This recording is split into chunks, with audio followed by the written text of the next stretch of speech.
I was very comfortable with some of the cynicism from the OG NFT community when I announced it or when I launched it, because I understood I didn't have the audacity to think that they should have spent 20 or 30 or 15 or 10 hours on who I am, what my track record was, how I've done things. You know, I'm stunned by people's anger. You're not entitled to people putting in that kind of work. And I knew that it would take 5 hours, 10 hours for somebody to really understand that over the last 15 years, all I've done is the reverse. All I've done is given more to my community than I've asked for in return, which is an incredible formula for an NFT project. That's been your business model. It's been my business.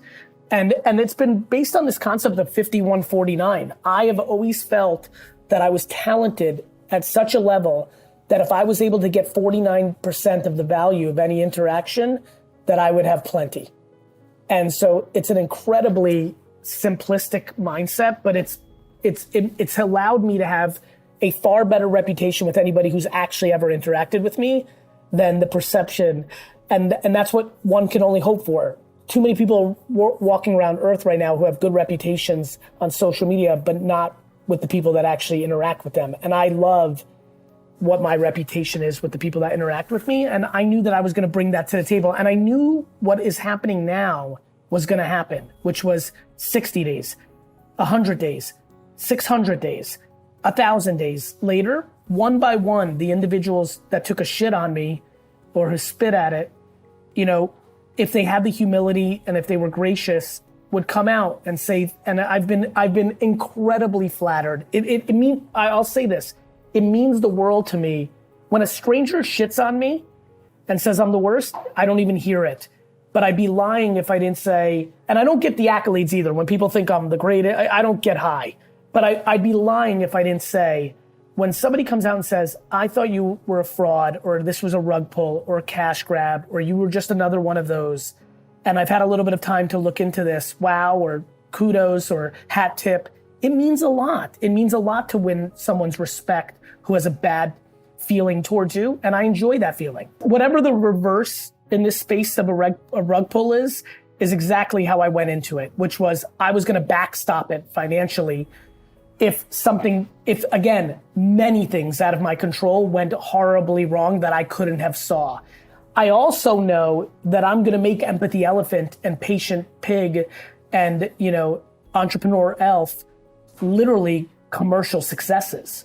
You know, I am an incredibly well-positioned individual to do so because of the way my actual business life works. This was the first time that people had an opportunity to invest in me, in theory, right? Yeah, exactly right. And for me, what I really like, and this is where NFTs really caught my attention. Let's say we're trucking along. My intent is that these are the original Disney cells. Let's start there, right? Yeah. There's no commercial rights. There's no, you know, these are Disney cells, right? The original drawings. That's why I drew them. I wanted it to have the real provenance, like truth, right? These characters from my drawings will develop into things that are far more beautiful for film and television and merchandise, right? In 12 years, if I'm trucking along with this project and I don't like the price of the tokens, I don't feel that my community has extracted enough value, that the rookie cards are just not worth as much as I had hoped for them, even though the enterprise is making hundreds of millions of dollars in these other activities in merchandise, IP extraction. Well, I am in control. I can do a movie deal that is direct to, you know, that has huge economics. Finally, it hits. I have my big thing. And if I decide that I want to give 20% of the box office to my token holders, I can.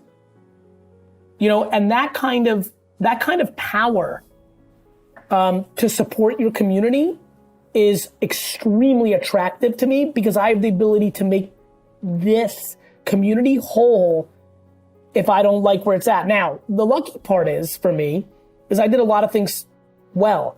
And Jim and everybody at NFT 42 deserves a lot of credit. I did a lot of listening. I'm very happy I went Dutch auction. It allowed a lot of people to get in. I also like that I had a glitch with my MetaMask and the gas fees looked high. And because it was a Dutch auction, a lot of things started tracking down.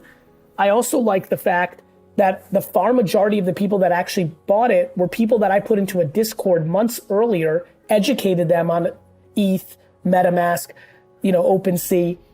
So what I have now is a stunning percentage of the people holding the tokens were non-crypto native individuals. I'm very proud, especially as I watch all of them now diversify and get into all these other projects. There's not a lot of people in 2021 who've brought brand new people to the space.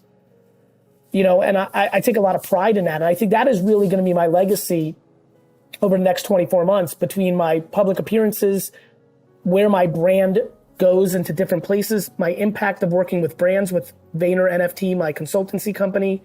I have a lot of pride in this statement. I think I'll be at the top of the list of the humans that brought more people into the space, which inherently helps everyone. How are you thinking through, when I look at this space, I think the biggest thing that's coming is community tokens overall. So even when I look at, Facebook DM that's coming, right? People think it's this stable coin. It's actually the world's biggest community token. Yeah, it won't go up and down in value with the value of the network, but that's where this is all going, right? You can coalesce massive groups of people with a community token, share the economics, and it drives network effects. All they want to do is promote you and the product.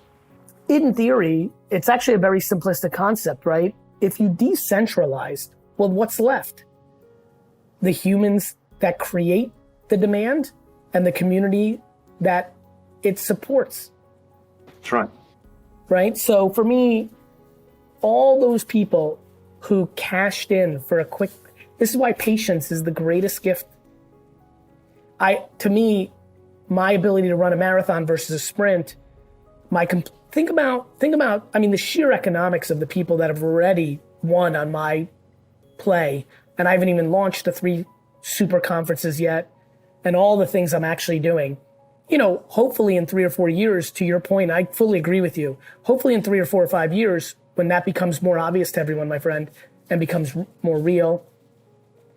If I have a project under my belt that created extraordinary returns for the people, that made that bet, it surely puts me in a very good spot to get to the next level of scale. And I fully believe that's what's going to happen. And I feel like the trust of sovereign nations to create currencies that happened long, long, long ago will now happen around human individuals.